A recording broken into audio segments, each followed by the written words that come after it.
وجعل لسانه عربيا مبين وإنه لفي زبر الأولين.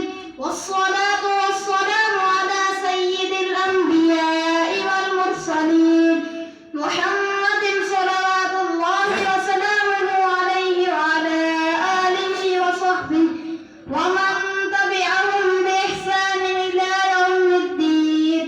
أما بعد، فأعوذ بالله من الشيطان الرجيم. بسم الله الرحمن الرحيم. قال سبحانه وتعالى: إنا أنزلناه قرآنا عربيا لعلكم تعقلون. وقال رسول الله صلى الله عليه وسلم: أحب العرب لثلاث: لأني عربي والقرآن عربي ولغة أهل الجنة عربي. إخواني المتحابين بالله، إنه لمن المدد والسرور أن وفقني الله تعالى بأن أقوم بين أيدي إخواني الطلاب، وأريد أن ألقي أمام حضراتكم بعض الكلمات حول اللغة العربية. إنه لسعادة غامرة وشرف كبير ومنة عظيمة وفرصة سعيدة من الله بها علينا، حيث جمعنا في هذه الحفلة الميمونة، ونسأله جل وعلا أن يجمعنا في جنات النعيم كما جمعنا في هذه البقعة المباركة.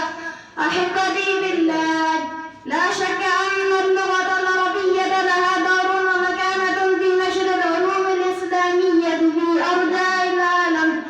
ولو لم تكن اللغة العربية لما فهمت الأمة القرآن والأحاديث، ولما توحدت على كلمة واحدة، ففرض على الأمة تعليمها وتعلمها. وفي هذا الصدد قال عمر رضي الله عنه: تعلموا العلم فإنها من دينكم. وقال ابن تيمية رحمه الله: العربية من الدين وتعليمها واجب. أيها الأحبة، انظروا إلى طاعة العلم كم بذلت نفائس قيمة في نشر العربية، وكم بذل العلماء الأمة قصارى جهودهم في الاهتمام والعناية بها، لأنهم قد أدركوا أنها لغة الإسلام، لغة الذي نزل بها القرآن، الذي تحب الرزق والجان وحير العقود والأديان، ولغة الذي تتحدث بها النبي صلى الله عليه وسلم وأصحابه. وأدخلوها بالمسلمين عندما فتحوا البلاد والأمصار. لكن هناك سؤال يتطرق في الأذهان: لماذا صارت هذه اللغة أجنبية عند المسلمين اليوم؟ حتى العلماء على رغم يدرسون كتب العربية، ولكن كل من تجد يتحدث بالعربية ويعتز بها. أين حبنا بالنبي صلى الله عليه وسلم ولغته؟